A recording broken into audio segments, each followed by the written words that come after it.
Amen. Muramahoro shengero ry'Imana. Ndibaza ko ari vyiza cyane. And I believe Natwe it's turamahoro good. turashima Imana. We are safe, we thank God. We are well, we thank God. Turashima Imana We thank God. cyane gose. We thank God a lot. Ndibuka umunsi ntazokwibagira. I remember one day, and I will never forget that day. Ndabaze mu bumenya. If I ask, would you know? Ninde bumenya? Who will know?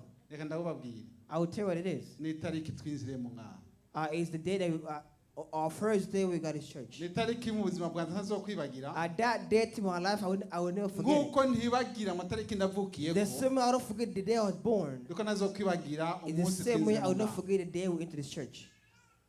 Kuko Imana nziza haduhaye. Because God is good. God gave us a new location. Reka tuyishime tuyihe amashi. It's applause to God. Amen. Kuko Imana ni Imana. Because God is God. Imana ngo si umuntu ibeshe. Because God is not a human being to lie. Urumva Imana izokwama ari Meaning Imana. God will always be God Ibihe byose. at all time, to time and space. Nuko twagiye kure I was not going far. tumvise amajambo meza cyane. I heard a good message. Tubwiwe Good n'umukozi words. w'Imana. Being told by God's servant. Bano bakavuze mu bintu by'impuhemu cyane. He said especially things of spirit. Kandi burya And truth is, umuntu udafise impwemu a person without the Holy Spirit, kiragoye kwitondera amabwirizwa y'Imana. it is hard to follow God's commandments. Ariko ikintu gikenerwa ku muntu uwo ari we wese. But one thing that is needed to each person Ukeneye here kwifuza kugira is mpwemu. much you desire to have the Holy Spirit. Ntube tuvuge umuntu Do not be like a person, wo kwinjira mu ngoro y'Imana a usohoka. person who only come to church and you go out. Yifuze mpwemu w'Imana. Rather, desire the Holy Spirit. Mu gihe ufise mpwemu w'Imana When you have the Holy Spirit, uronka kubaha Imana. you have to obey God, respect Umaze God. kubaha Imana And once you respect God, ukizera ibizoza ko then you believe bizoba. what is to come and what is to happen. Kandi bijambo ry'Imana Umwami Yesu Kristo yavuze And the word of God that Christ said, ko ari iryo. that it is the truth. Kandi ikindi tukamenya yuko Bibiliya And you should know that the Bible ntibesha. never lies. Kandi Bibiliya ntiyariza. And the Bible does not contradict. Ngo hasi ndavuze neza. Because Oya, I'm saying, yeah, nta biriyo. because it's not included. Uhereye ku isezerano rya kera kugeza ku isezerano From Genesis until Revelation. nacyo gituma rero dukwiye kugira gute? And that's how we must do what? Kwizera. We must believe Tukemera and accept yuko Imana ari Imana. that God is God. Nuko tuza kuvuga amajambo y'Imana. I will speak on the word of God. Amajambo y'Imana tuza kuvuga ku uyu munsi. The word of God will converse on today, or the Tuzakuvuga theme. ku ikimazi. The theme is sacrifice. Inyungu y'ikimazi. The worth or the value of a sacrifice. Muri make ngira ngo ikimazi bamwe batagitanga. In short, most of you might not understand or Ikimazi know ni what a jambo sacrifice is. ryakoze cyane When they say a sacrifice, the word was used a lot of time mu isezerano rya kera. in the Old Testament. Tuvuge ibintu by'umuntu yashikanira Imana. Basically, the thing you will give to God, you offer to God. Bijya bintu umuntu ashikanira Imana The things you're offering to God, bifise inyungu. he had a value, a worth to God. Urabona benshi See, that many people, avaho no guhomba. they say it's a lost or they're No losing. guhomba ariko gomba kuvuge Some say inyungu they're losing, but rather today I want to tell you zo guha Imana. that the worth of giving to God, Inyungu. that the worth of giving to Imana God. bivuga ngo ndabahanda bigisha gushikana inyungu. I am not teaching you to give you Ya offering. I'm teaching you ikintu gitahurika. the worth or the gain of giving to God. Hanyuma reka tuvuge ko iki kimazi kandi. Once again, let's expand on this sacrifice. Ikimazi ni iki? Question: what is the sacrifice? What is that? Ikimazi A sacrifice? inyubakire ni ikimazi. Uh, Inyubakire ngira ngo murayizi. Tuvuge amafaranga yatangwe yo gucanga yo kubaka. okay, there's a building fund. Amwe bita ngo ni inyubakire. Some call it a building Hanyuma hari fund, ishikanwa. or there's an offering, Hanyuma hari ikigira 10. and there's a tithes, Hanyuma hari ukwitanga. and there's giving you donations, Hanyuma hari ugushima ugashira mu mwoko. and there's giving thanks to God by giving Ibyo something. byose cyitwa ikimazi imbere y'Imana. All this is under one umbrella of Tugomba rero sacrifice to God. tuvuge inyungu. So when I say the Za- value of giving, or the Benshi of the barabona sacrifice, ubuhombe. many say that they are losing or it's a Ariko loss. ujya mu ntarangwa n'ubuhombe nta mpwemu y'Imana bari muri. But those who say it's a loss to them, unfortunately, they don't have the Holy Spirit. Turaza kubona inyungu y'ivyo mu mpwemu n'ivy'umubiri. We will see the value of giving to God physically and spiritually. Icyambere na mbere inyungu yo mu mubiri The first and twovuga. foremost, Y'umuntu abonesha amaso. the physical value you can see of giving to God. Mwaguze iyi ngoro. First is about a church. Iyo ni inyungu That is a worth y'amaso. that we can see physically. hariho rero ni nyungu y'ibyo mu And muhemu those other worth or gains that are spiritually. bishika ku muntu ku giti cyawe They can come to you on your own. ukaba ati ngakwe And you can say here truthfully, imana yanjye buke that God has remembered me. ariko kandi But at the same time, ntituvuze ngo ndosenga ngo mana ngo ndaguhaye ibi n'ibi n'ibi we are not saying to pray, say, God, I'm giving you this and this and this. ntuzogeze ngo uri gusenga Never say a prayer and say you're giving God this and this. kuko imana nta deni gufitira Because God has not debt to you. wowe uragenda ukinumira But you can go quietly on your own. imana niyo ibizi ingene ibigenza Because only God knows and God knows what he will do. warakoze nshobora kukwirengagiza n'amana gato Because never God is fair. God is not unfair. It's fair. kuko itakwirengagiza Because God is fair. ibikuzi God knows you. kandi ngoma nakubwira And I want to tell you this. ikimaze imbere y'imana kiravuga The sacrifice before God is apana wewe ngo uri gusenga ya not praying. No, not prayer. Now when you pray, but it speaks on its own. nta gusenga kurimo There's no prayer needed. warakoze Because you worked, uha imana you gave to God, imana nayo and God himself, irakuzi God knows you.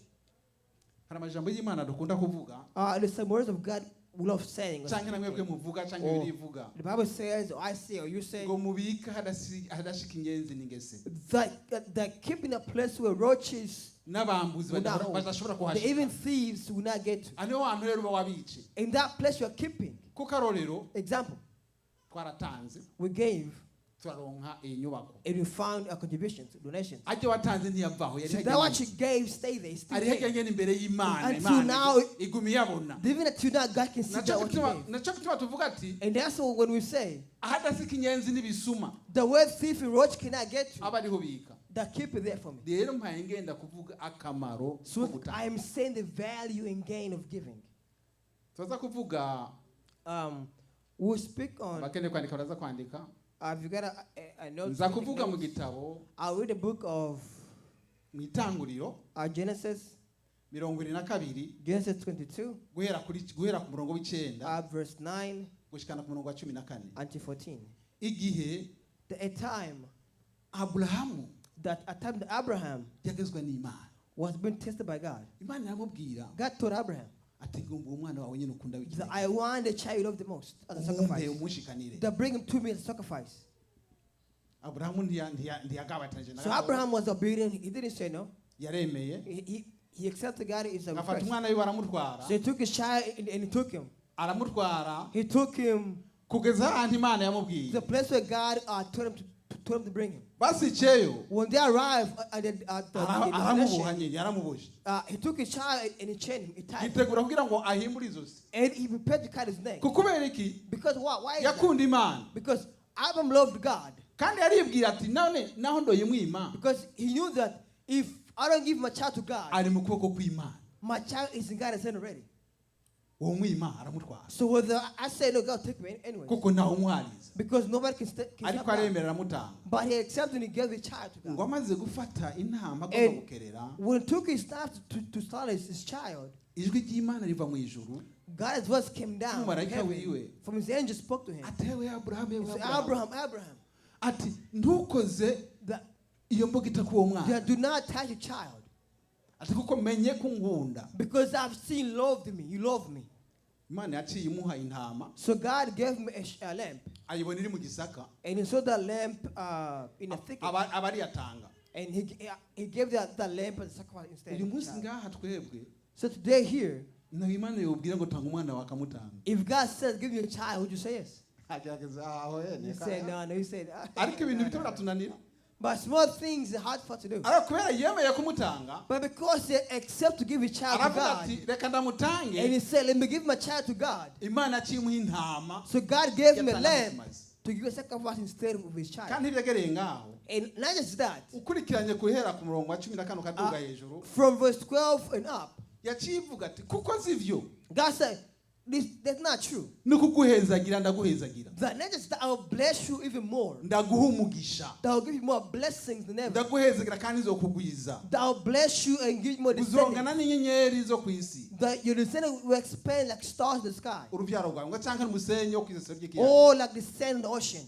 iyo yari iki There yari was- inyungu That was the gain yari yashize hariya that he had put before God. kandi ntiyashize ngaho And not just that, irongera iravuga nta God muntu saw azoguhagarara again. imbere nta muntu azoguhagarara imbere that nobody will stand before you ndashaka tumubona abisirayeli ninde bahagarara And then see that who could stop the Israelites? kubera bari mu mugisha wa Aburahamu Because they are blessed among, they are descendants of Abraham. nabuzukuruza n'abuzukuruza ba They Aburahamu are the generations, they are the bari descendants mu of mugisha Abraham. wiwe Because they are his blessings. ngomba ndakubwira ibyo bakora I can tell you this, what they do or bakora what they are ibintu biri doing. hejuru cyane cyane They do rwose things of high value. kuko n'abanyabwenge ku isi n'abisirayeli Because the wise ones, it is wise. abuzukuru ba Aburahamu Because the descendant of byavuye Abraham. kubera Why? yakoze Because Abraham did something. agatanga akaronka iyo He nyungu gave sacrifices and he found that gain from giving the inyungu sacrifice. rero tuvuge So the gain we speak of or we say, ku karaje ko ndo for bivuga example, the way I can explain it, iyo wafase ikintu ugashyira hariya that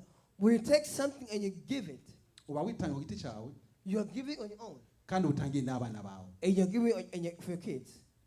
umuntu adashyira hariya A person who don't give there, reka kuvuga ngo abana bawe ntibatanga do not say my kids don't give. No. ntibatanga kuko nawe ntutanga They don't give because you don't give. uko niko biri That's how it is. kandi umugisha And a blessing, w'imana God's blessing, dushobora gushaka urubyaro rwawe cannot come to your kids kubera uba waretse ibyagezwe by'imana because you yourself have iyo rero went against iyo rero umuntu aretse God. ibyagezwe by'imana Because once you go against God's commandments, kiba ikibazo it's a problem. kiba ikibazo It's a problem. kandi abantu benshi ntibemera And many do not believe or accept that. tugende kuri yobu Let's go on Job. taza kwasoma naho nyine We're going to read it too. yobu kuri rimwe Job 1. tuvuge taza kuvuga ku murongo wa gatanu tuza kuvuga ko We speak mainly on verse 5. ariko tugiye hariya inyuma But if we go back a little bit, hariyo Job amajambo 1, yuko yobu yari umuntu atunze cyane kandi yubaha imana Job was a rich man and he obeyed God. yubaha imana neza And he had respect for God. yubaha imana He respected God akagera mu byagezwe byayo and he always followed God's laws. agakora ibyo ashima n'ibyo akagakora ibyo And ashima he n'ibyo always agomba. pleased God. kandi And ikindi yobu yakora one thing that Job would do, sigomba kuvuga ku itunga ryiwe I'm not saying about his ngo iyo abana bwe baba bagira iminsi mikuru that whenever his kids were celebrating bagatumirana and they invite the others, yaribwira mu mutima ati ngira ngo abana banze baba They would baragose say my- kuhoraho baba baragose kuhoraho bavuze nabi amajambo he said, okay, maybe my kids are one against God. yaca agenda So he will go agatanga ikimazi and he'll give a sacrifice. neriya ku murongo wa gatanu You can find verse 5. agatanga ico kimazi And he'll give the sacrifice kingana n'abana biwe that is as worth to his kids. kandi byagenda yehe imbere y'imana And that will be brought before God. bibaza ngo imbere y'imana byaracereza ntibyacereza na gatoya Because before God, not hasi iki gihe hagira ibyago because whenever Ba when you bana go through arababura. problems, he Byatumye couldn't arafite find his araribura. kids. Because all Ariko- his worth, money, and his kids. he couldn't ariko find mu them. mperuka zabyo But at the end of all of it, yaciye asumbushwa ingana kabiri he received double of what he had before. kandi bibiri iravuga ngo And the Bible says, hajya ku murongo wa 42 niyo amajambo yari kumahera ku murongo w'icumi on 42, iravuga ngo the Bible says, yabyaye abana b'abahungu nyine ndwi they gave birth seven boys, imuha n'abakobwa nyine batatu and he got 3 daughters. agasunuzo kariko And on top of that, ngo abo bakobwa his daughters, nta tuvuge ku karanga that if you look at them, nta n'umwe yari ahwanye nawe they look different. reka dusome Let's go and read. dusome twamaze kuhavuga What is spoke mainly of it? mwarimu hasome ngaho Let's go and read it. itangura 22 guhera ku murongo w'icenda Genesis 22 verse 9. tukara ku murongo wa 14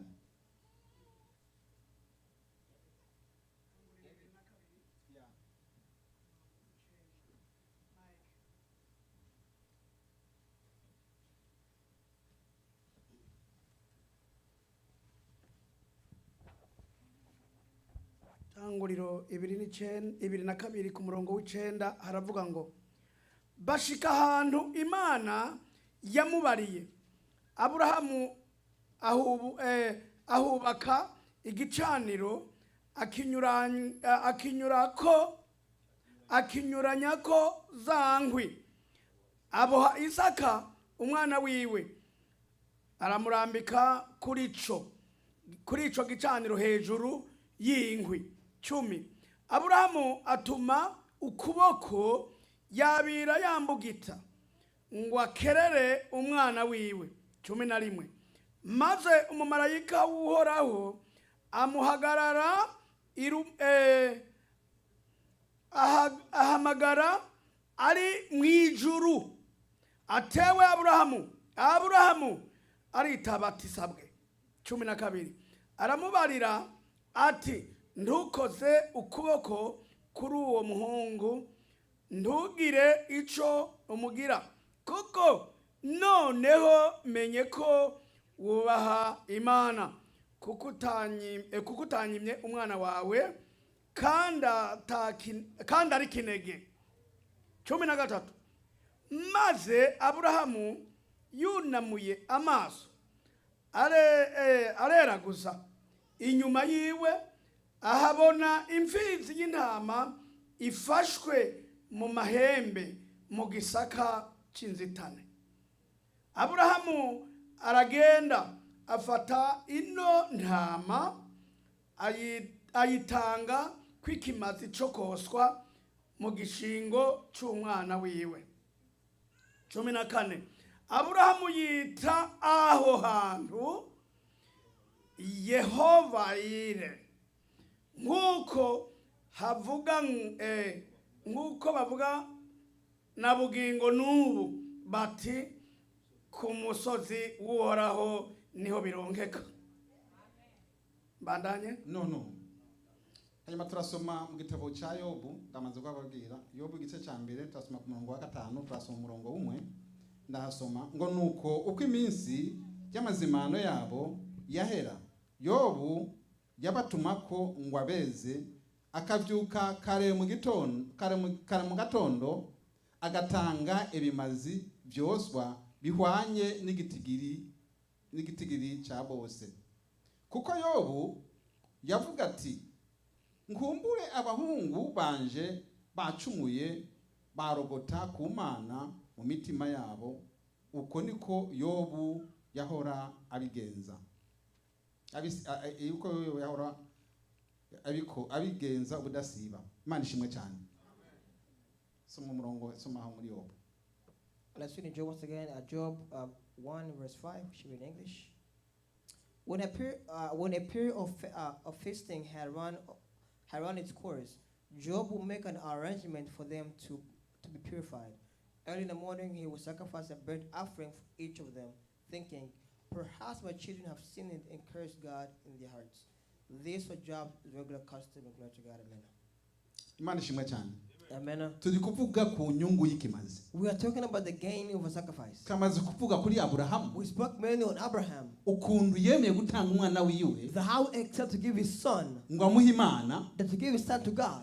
Ariko Imana ikamumugarurira. But God brought him back. Iyo ni nyungu yavuye. That was the gain he received from it. Tugiye ngaha naho. And then if we come here.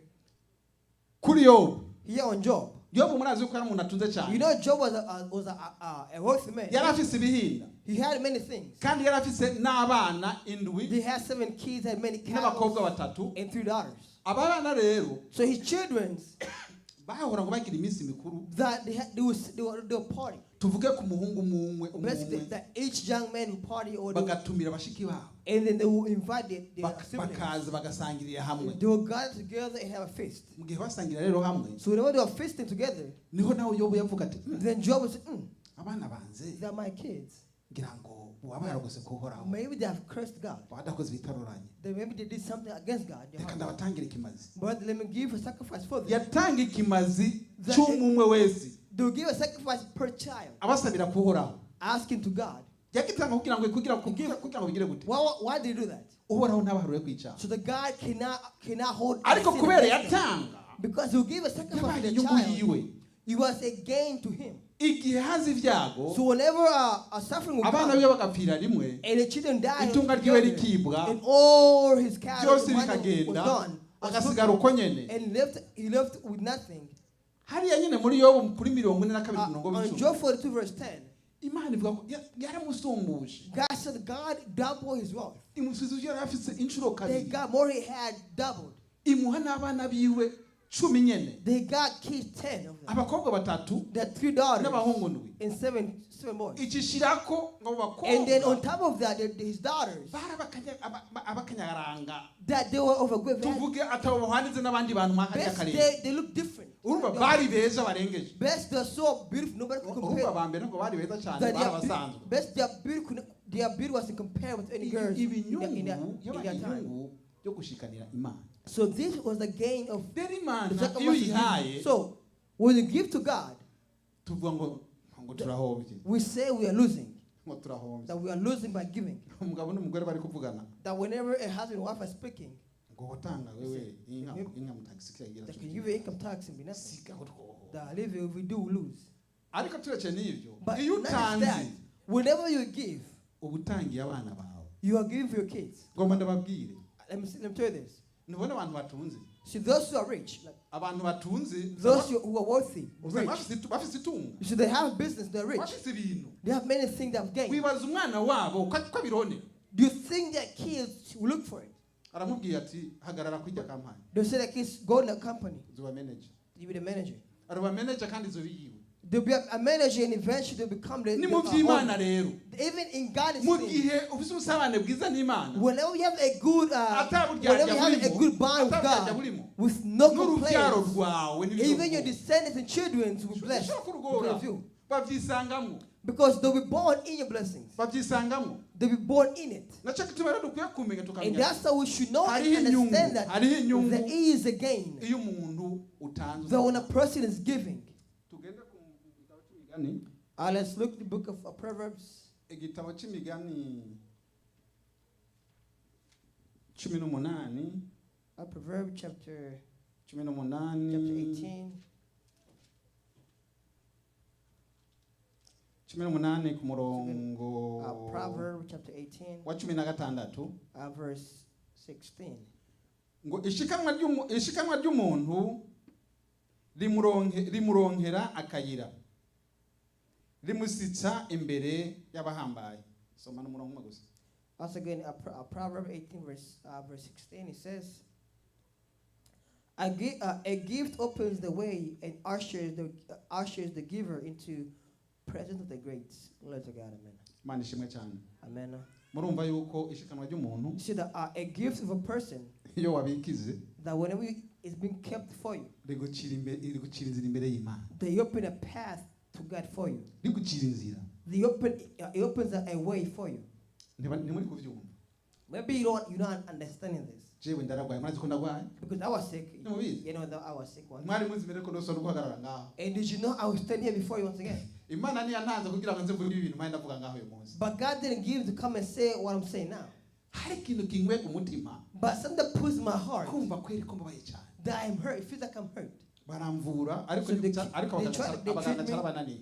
Even doctor couldn't treat it. Kandi ndasegwa n'abantu benshi. Because I was seen by many doctors. Baransengera kagenda They prayed for me, it will go, it will come back. Ariko umunsi umwe But one day, bamaze kundehura. once they have discharged me, Umukozi waha. a son of God here in this church, Umukozi waha. The Sikuvuga ngo church- umukozi waha. the God is serving to hear out of church. Avuga ibyo ndakoze bitoya. He said what I did is very small. Shaka tuvuge n'ibinini imbere Or y'Imana. it could be bigger before God. Nukuri kw'Imana ndabaracha kigenda. I'll be honest, at that moment, Kugeza uyu munsi even until now, ngomba ndababwire I rero. want to say this now. None ko wa mbere yavuze iby'impwenge. So do I speak by Iyo umuntu asengera umuntu agwaye, when you pray for a person who's sick, who's ill, amajambo avuga mbwe barayamuha. what you say, the hospital is giving to you. Bijya byo wakoze And what you did, God nivyo biza. is what's coming. Imana nayo ikigira kuti And cyayumva. God hears it. Ubu ni muntu aho. Reka tugende mu ngomba gutega cyane. Let's Tugende mu continue. gitabo cya Hosea. Let's go in the book of Hosea. Nicyo gitabo tumaririrako. It can be the last book we read. Hosea 4. Hosea chapter 4. Hosea 4. Ni igitabo kiri imbere y'igitabo cya Ntuze cya Danieli. Yanda hisomera. Cyaba habonye ngo cyanyasoma. Ni nomera 980. Reka dusome. Ngo abantu banje baranduwe no kutagira ubwenge. Wewe ko wataye ubwenge. Nuko nanje nzoguta. Ntuzoba ukiba umuherezi wanje ko wibagiye ibyagazwe byanje. Imana yawe nanje nzokwibagira abana bawe. Ariko hategurize kwasoma aha hantu manzi basome ndavuga gatoya. Once again, Hosea chapter 4 verse 6 Harufise bila says, Kiswahili. Amelize riba y'igiswahili. Yes. Cyangwa ni y'ikinyarwanda ndayikeneye kuyo aho nyene. Hasome. Ya Hosea 4:6, watu wangu wanaangamizwa kwa kukosa maarifa. Kwa kuwa wewe umeyakataa maarifa, mimi nami nitakukataa wewe. Usiwe kuhani kwangu mimi, kwa kuwa umeisahau sheria ya Mungu wako. Mimi nami nitawasahau watoto wako. Amen. Amen. In English, once again, Hosea 4:6 says, my people are destroyed from the lack of knowledge. Ukinyarwanda ze kwansomera nawe nyene ndumwe. Amen. So once again, Soma. my people are destroyed from the lack of knowledge. Because you have rejected knowledge, I also rejected you as my priest. Because you have ignored the law of your God, I also ignore your children. Mu Kinyarwanda twumva ingene havuga. Hosea 6. Hosea 4:6 turavuga ngo ubwoko bwanjye burimbuwe buzize kutagira ubwenge.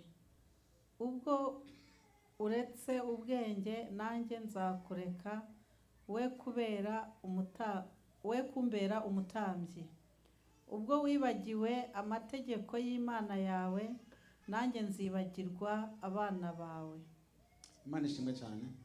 Bibiliya y'ikinyarwanda, The Bible in Kinyarwanda, Bibiliya y'ikirundi nico in Kirundi kimwe. they're the same. Ariko ngo masigo kwiba y'igiswahili. Bibiliya y'igiswahili ivuga So neza. the Bible explains it exactly. Urabona Bibiliya y'igiswahili The Swahili Bible, iravuga ngo it says abantu banje that my people bahonejwe no kutagira get ubumenyi cyangwa destroyed ubuhinga. because they don't have knowledge or they lack knowledge.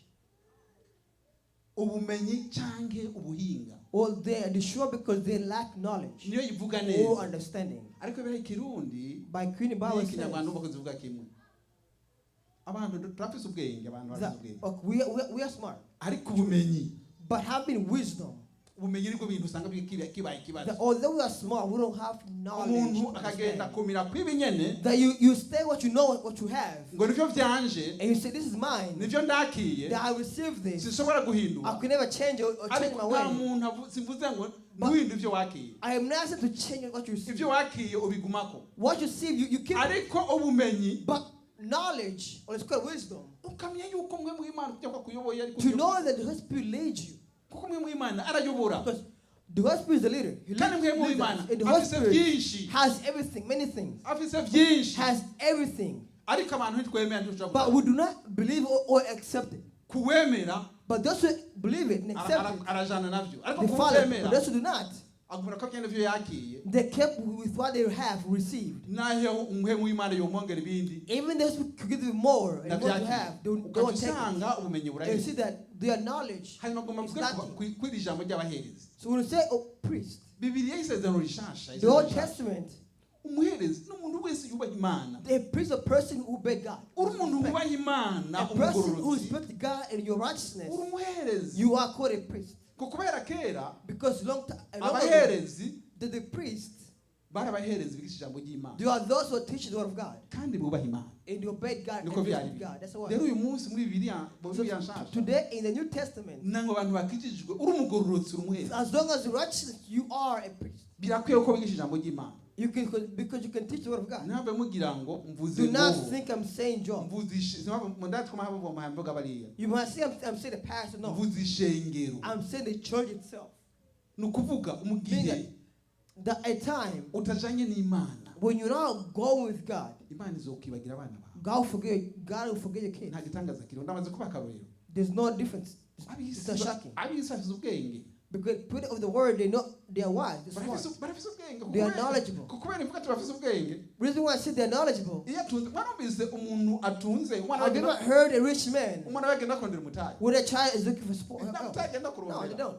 Ibi faranga babirunze ngaho. Because that money, they are rich. They have money. Nawe rero mu gihe ugororokeye Imana So when you are righteous before God, ukagenda neza and you are treated to God, ukora ibikwiye and you do what is right before God, inyungu yawe iraho nyene that your gain and worth is before urubyaro you. rwawe ntiruze rugora. So your children will not suffer because the blessing is there.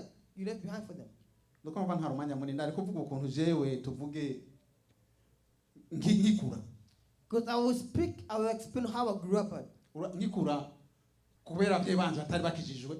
So growing up because my parents were not saved. When they were not Christians. Ukurana gahekatira kagaheka umwana wanje. Because they had a little something on their Umunsi wa gatanu. It's my child, if you throw this, Ntuzogate. don't throw it. Kandi ndarakizera je ndashaka kabisa. I have faith in it. Kizera ko kakwizera. I have faith in it. Batana kimwe. I have faith with no problem. Ariko that it umwana works. wowe ivyo ntabyazi. But kids nowadays do not understand Nacho it. tuwari ukwiye kudobera imbere neza. That's why it's a must you go in God. Ntukikamira hirya canke hino. They will side to side. Kugira ngo Imana tugire neza. Amen. Reka turahejeje twaruke. While we're ending, let's conclude here.